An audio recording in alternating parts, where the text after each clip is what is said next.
Bible पुस्तक हितोपदेश अध्याय। दाऊदका छोरा इस्राएलका राजा सोलोमनका हितोपदेश,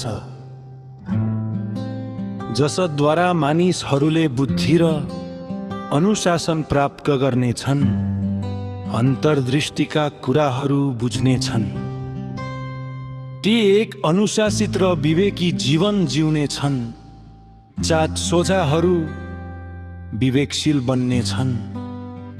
जवानहरूले ज्ञान र बुद्धि प्राप्त गर्नेछन्।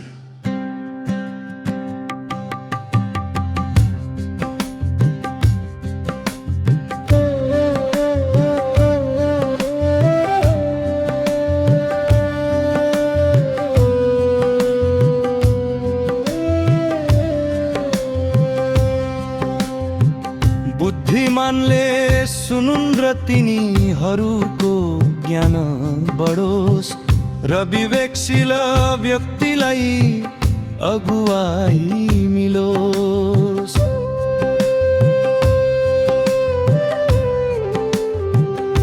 जसद्वारा हितोपदेश दृष्टान्तहरू बुद्धिमानको आह्वान र रहस्यका कुराहरू तिनीहरूले बुझुन्। परम प्रभुको भय नै ज्ञानको सुरु हो, तर मूर्खले बुद्धि र अनुशासनलाई तुच्छ ठान्दछ। हे मेरो छोरा,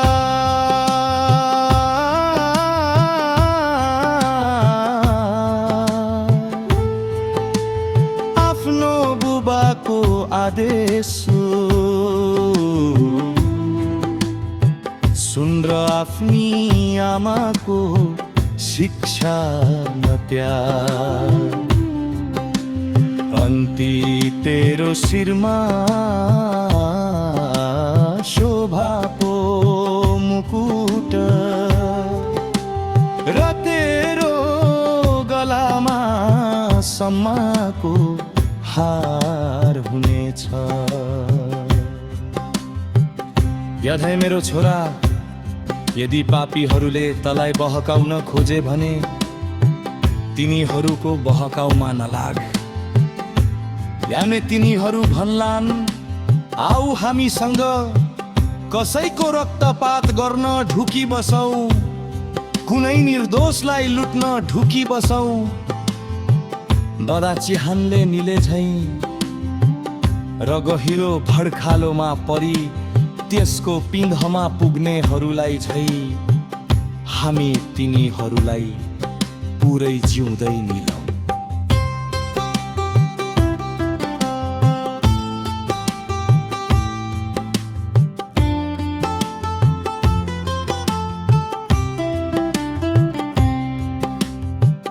हे न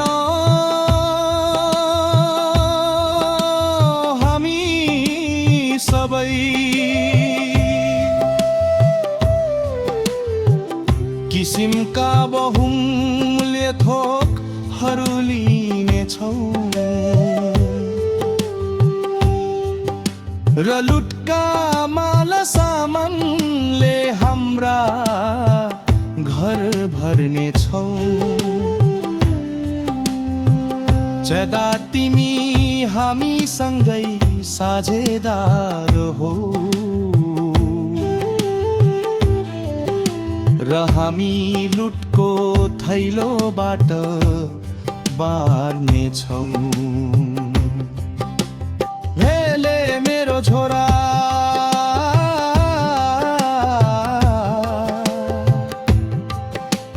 तिनीहरूसँग नजा।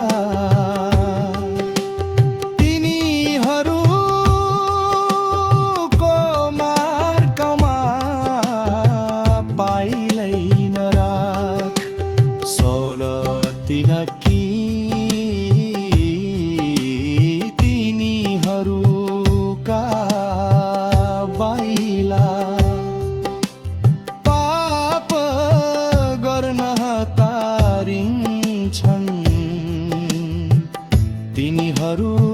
रक्तपात गर्न आतुरी गर्छन्।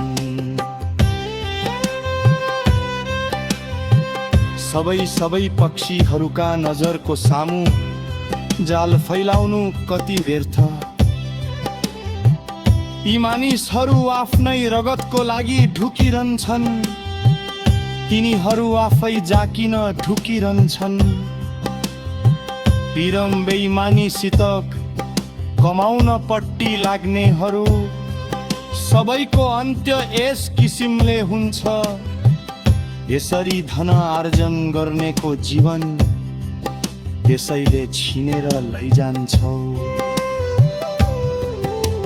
दिसबुद्धि सडकहरूमा चर्को स्वरले कराउँछ। त्यसले आफ्नो आवाज बजारहरूमा उचाल्छ। दिसबुद्धि आहीभरि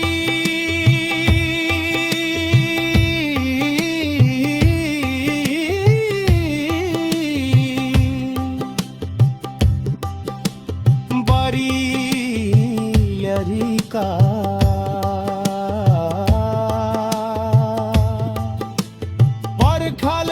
पर्खालमाथिबाट त्यो चिच्याउँछ। सहरका मूल ढोकाहरूमा यसरी त्यसले भाषण गर्छ। हे निर्बुद्धि हो,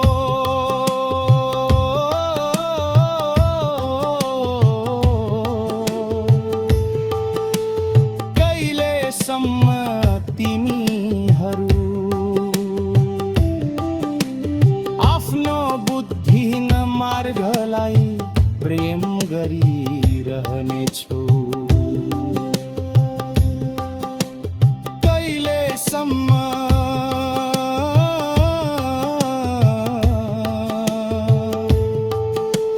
खिल्ली उडाउनेहरू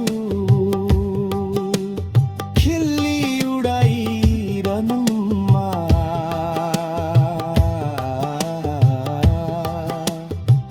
मदना